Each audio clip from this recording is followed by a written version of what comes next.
all, and this is going to be a special edition because I reflected about my life recently, and I decided to drop 27 nuggets of key things or life lessons that I've learned so far as I approach my 27th birthday.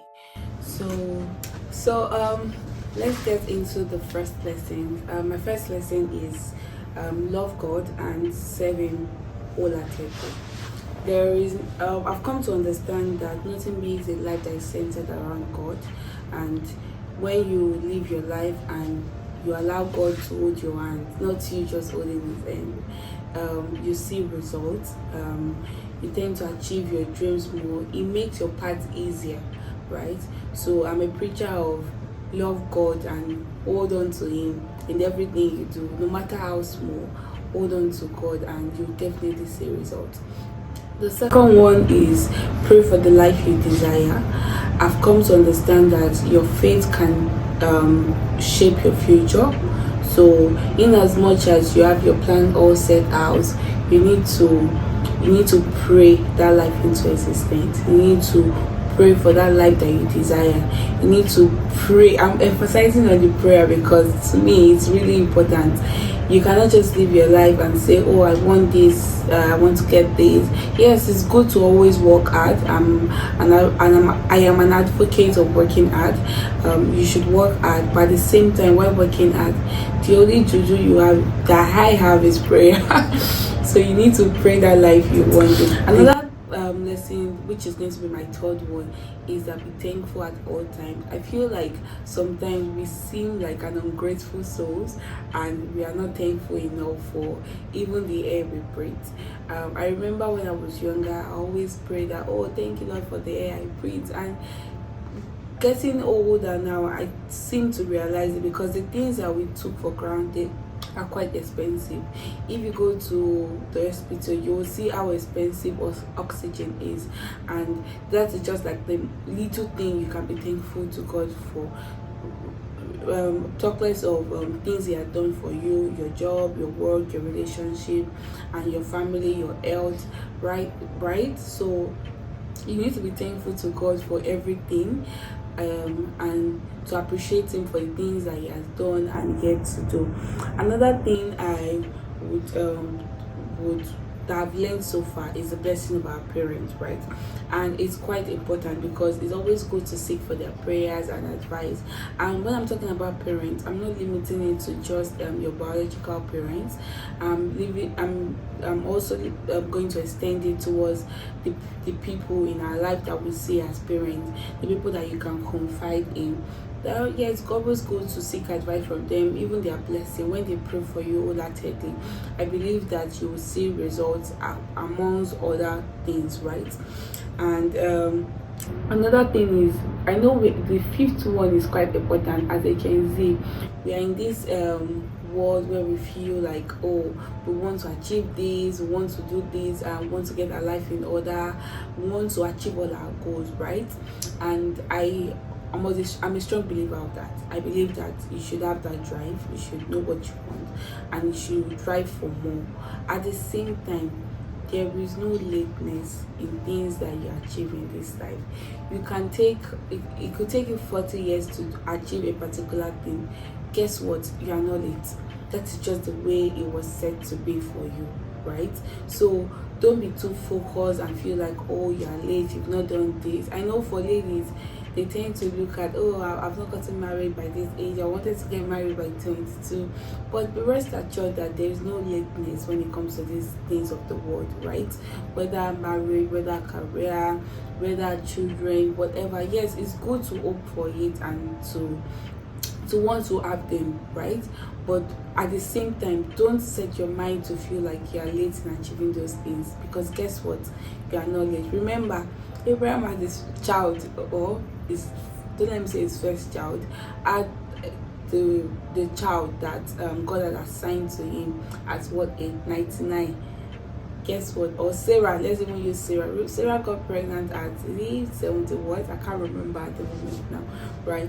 So that tells you that for someone like Sarah, She was not late. It was just that that was when it was ordained for her. So don't be too scared. Don't let comparison is a stealer of joy, right? So when you keep on comparing yourself to other people or other things, you tend to see that, oh, I'm late, and your life will just be one way or the other, because you get depressed about things that are not even supposed to matter to you, right? So another lessons I've learned is that discipline is key to success. You cannot achieve success, or don't let me say, there are less chances of you achieving success if you're not disciplined. So discipline revolves around so many things. Discipline with the work you do, with the way you live your life, with everything, right? You need to be disciplined, and you need to ensure that you're not just disciplined in this particular thing. It has to be all around. So in every part that you want to align with, you need to ensure that you are well disciplined and everything work in line for you. Another thing is, which might feel like I'm contradicting what I said previously, that there is no lateness, is time waits for no one. And this one is quite important, because sometimes some people are more relaxed and feel like, oh, I will do this later. Trust me, I like to procrastinate. I like to procrastinate a lot as well. It's one of my weakness, and I've actually found a way around it, which is majorly writing things down that I feel like I want to do. So writing it down and going back to it allows me to remember that I'm supposed to do this thing, and I get to do it when I'm supposed to do it. But most of us, we tend to procrastinate a lot, and before you know it, that time that you're supposed to do something, you've left it, and you cannot recover that time, because time waits for no one, like they say.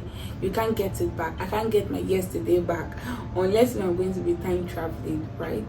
And for that conversation, I don't think I'm very knowledgeable in that, in terms of time traveling, but I understand that time waits for no one. You need to just do it now, just like Nike says, do it. You get it? Just do it first, and you see results. Another thing is, never settle for less than you deserve, and this is very important. I think maybe workplace related or career related, you might find it very this might actually stick to it more, and this is because people tend to take lesser than what they deserve. You need to understand that don't always shortchange yourself. Like, the fact that you know your worth, you need to always ensure that you work towards getting that value, your worth, right?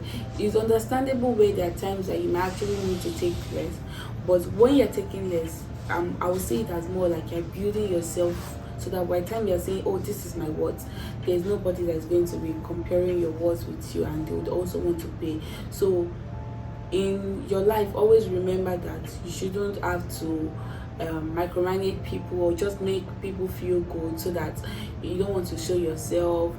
There are times to show yourself, there are times to also know that, oh, you need to lay low, which is understandable. Another thing is that your dreams are valid. Don't let anybody deceive you, and you always pursue them. I will tell you that everybody is selfish, and everyone will tell you, oh, don't do this is this. And at the end of the day, if you think deep, they're saying that because to them it's going to be a benefit to them, whereas to you is a cost, right? So you need to understand that your dreams are valid. That dream that you want, chase it. Even if it will take you 50 years, ensure that you have it at one of your plans, so that eventually you would always chase it, and you would always, in short, not eventually, you're already chasing it. It's just that by the time it's going to blow up, there would have been a process. People don't get to see that process. They just say, oh, this person actually achieved this, but they don't know that dream you've always had it like 10 years ago. I had my dreams of 10 years ago, I had my dreams of 20 years ago, and trust me, I'm still chasing it, regardless of whatever situation I find myself or where I am. I'm still chasing that dream. Another one that I've learned is that no one is going to cheer you forever except you. You have to be your biggest motivator. You have to be your biggest cheerleader. For me, when people tell me, oh, you look pretty, I'm like, oh, yes, I know, right? Because for me, I'm cheering myself, even if I'm the most ugliest person to some people. To me, I'm the most prettiest person ever. So I'm always cheering myself up, and I'm like, oh, this lady is pretty, this lady is beautiful, this lady is going to get this. I cheer myself, I motivate myself, I gas myself up like me Jensen says it. Always like, oh, casting myself off, like, oh damn, this girl is pretty, like so those are the things I do to motivate myself. And always know that yeah, people will support you, your family will support you, but don't expect them to. I don't want to say that it's more like an entitlement, right? But just know that you're supposed to be the one to motivate yourself more. Any other person is a plus, is an addition to it. It's not mandatory. Them doing it is because they want to, and be grateful for it, be thankful for it. But when people don't do it, don't say that, oh, people, this person, I'm close to this person did not cheer me up, no, this is not how friendship is. No, don't say it that way. Just take it as lesson that I'm supposed to cheer myself up first. Another thing is that